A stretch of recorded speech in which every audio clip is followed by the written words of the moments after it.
El Señor esté con vosotros. Y con tu espíritu. Lectura del Santo Evangelio según San Mateo.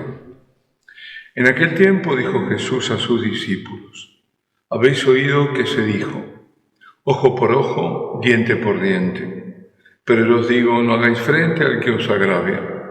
Al contrario, si uno te abofetea en la mejilla derecha, preséntale la otra.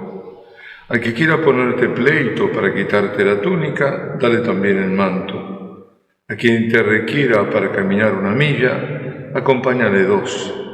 A quien te pide, dale, y al que te pide prestado, no lo rehuyas. Habéis oído que se dijo: amarás a tu prójimo y aborrecerás a tu enemigo. Pero yo os digo, amad a vuestros enemigos y rezad por los que os persiguen, para que seáis hijos de vuestro Padre Celestial, que hace salir su sol sobre malos y buenos, y manda la lluvia a justos e injustos. Porque si amáis a los que os aman, ¿qué premio tendréis? ¿No hacen lo mismo también los publicanos? Y si saludáis solo a vuestros hermanos, ¿qué hacéis de extraordinario? ¿No hacen lo mismo también los gentiles? Por tanto, sed perfectos, como vuestro Padre Celestial es perfecto. Palabra del Señor.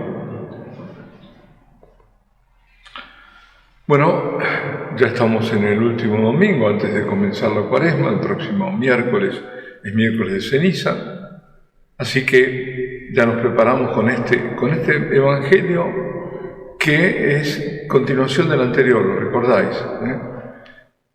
Estábamos en el capítulo 5 de San Mateo, después de las bienaventuranzas.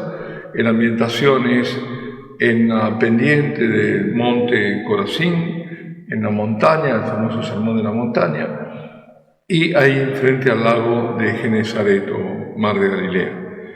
Y ya en el Evangelio del domingo pasado también estaba este contrapunto en os antiguos habéis oído que se dijo, mas yo os digo, constantemente mostrando, ¿no?, que él no vino a abolir la ley, porque de eso era acusado, que venía a abolir la ley, que hablaba en contra de los profetas, e incluso en el Evangelio de San Juan aparece como que quiere destruir el templo.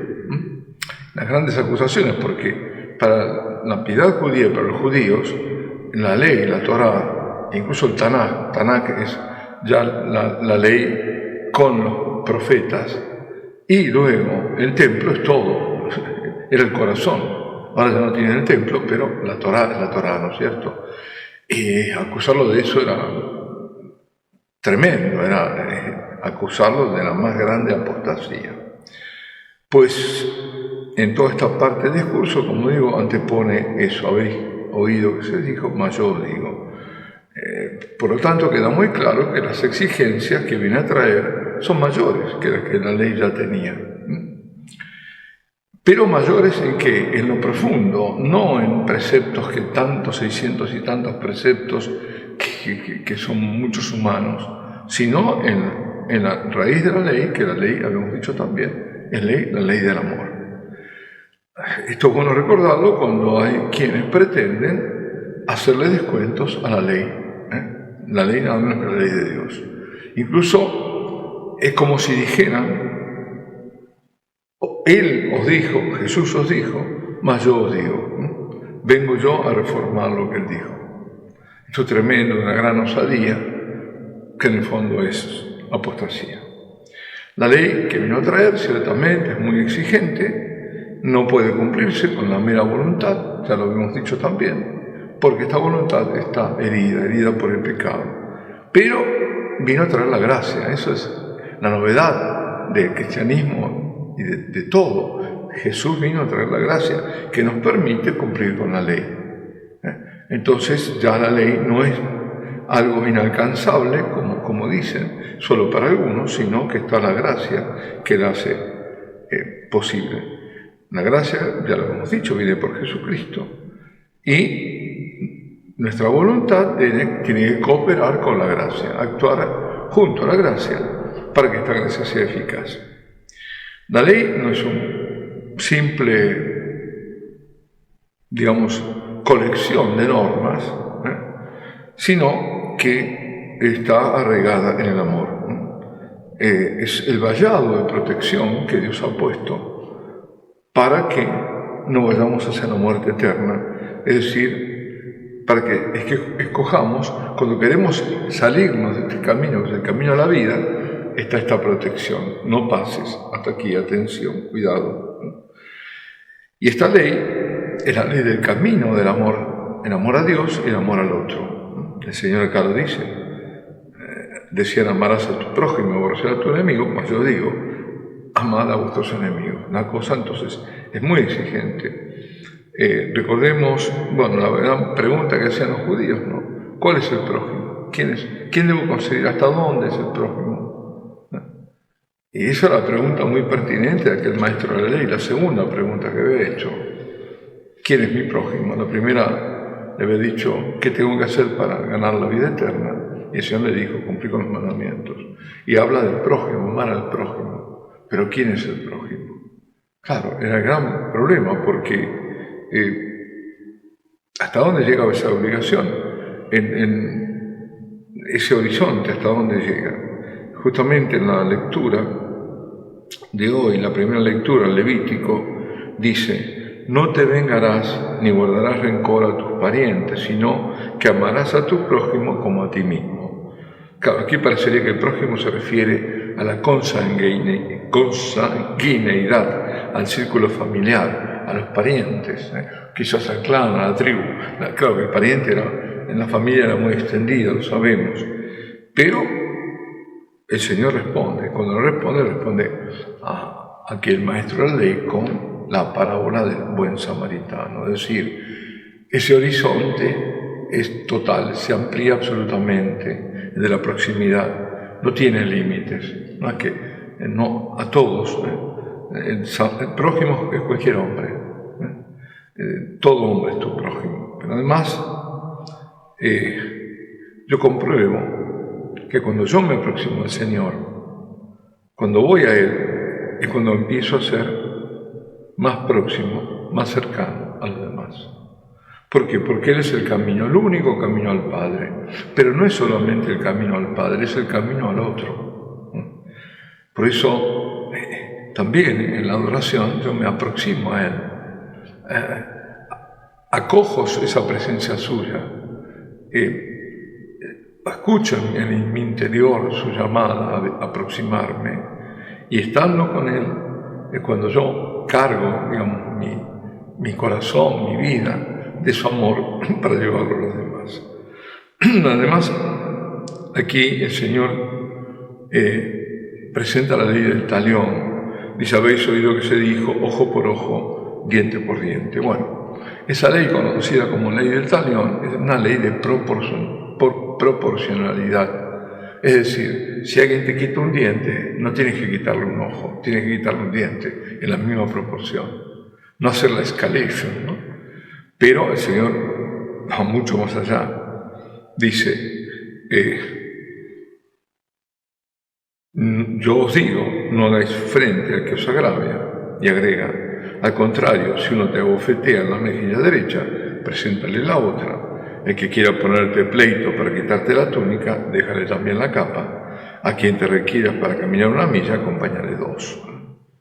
Pues bien, Cristo mismo nos está proporcionando el modelo es el mismo. Cuando a Él lo bofetearon, no solo dio la otra mejilla, dio todo su cuerpo, ¿no?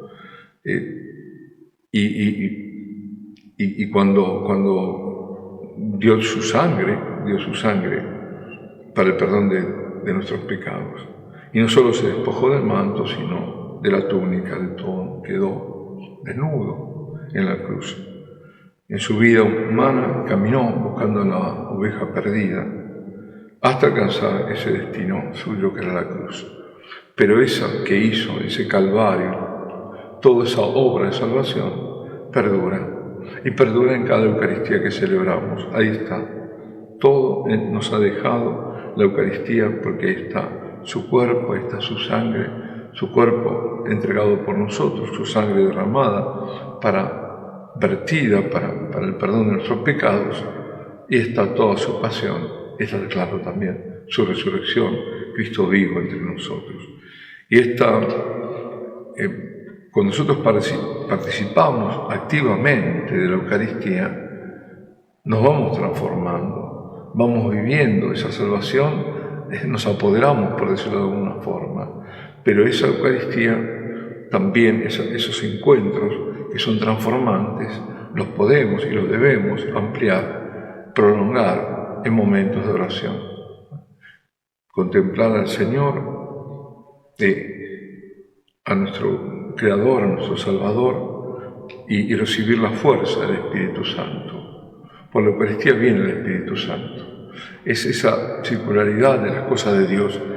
Cuando se imponen las manos y se pide el Espíritu Santo, también se pide por la asamblea. En algunas plegarias eucarísticas está el epíclesis, que es siempre el llamado del Espíritu,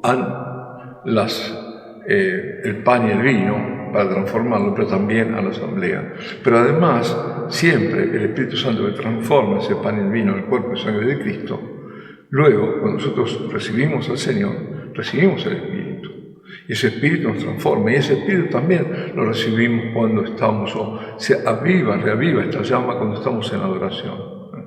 Y nos permite cumplir con esa ley, la ley del amor. Y somos transformados de gracia en gracia.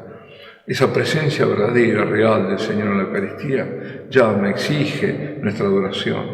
Es esa comunión en profundidad con Él, como digo, que se vuelve transformante.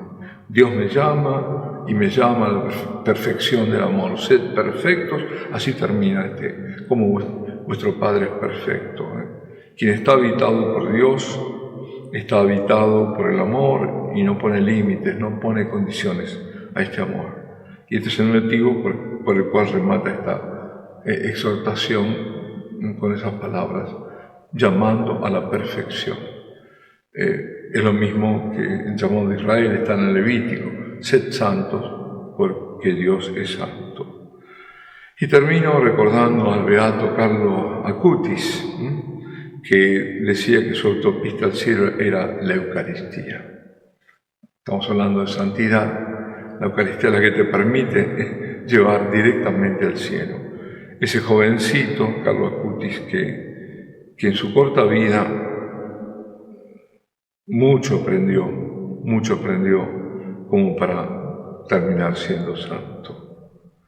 Así que, queridos amigos, esa Eucaristía participada, contemplada, amada, adorada, es la que nos santifica. Demos gracias al Señor porque sigue estando con nosotros y cambiándonos desde lo más profundo de adentro. Alabado sea Jesucristo.